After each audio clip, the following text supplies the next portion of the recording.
Hi, this is Sri Priya. Welcome to Sri Priya's Kitchen. இன்னைக்கு நம்ம பார்க்க போகிறது ஆந்திரா ஸ்டைல் சட்னி. இதை குயிக்காக ஈஸியாக எப்படி பண்ணலான்னு பார்க்கலாம். வானலியில் 4 வெட்டின சாம்பார் வெங்காயம், 3 பச்சை மிளகாய், கொஞ்சம் பூண்டு போட்டிருக்கேன். இதை நல்லா வதக்கிக்கணும். இதில் ஒரு கைப்பிடி வறுத்த வேர்க்கடலை, ஒரு கைப்பிடி பொட்டுக்கடலை, ஒரு சின்ன துண்டு புளி வச்சுருக்கு.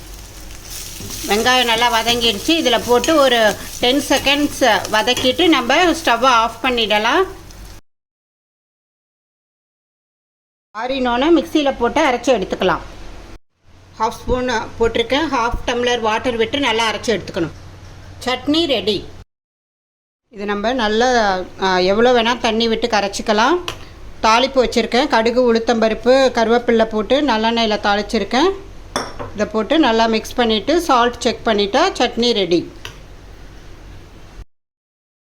சுட சுட இட்லியோட இந்த ஆந்திரா ஸ்டைல் வேர்க்கடலை சட்னி இந்த கன்சிஸ்டன்சி இருக்கணும். காரசாரமாக சாப்பிட்றதுக்கு ரொம்ப நல்லாயிருக்கும். சாஃப்ட் இட்லியோட வேர்க்கடலை சட்னி ரெடி.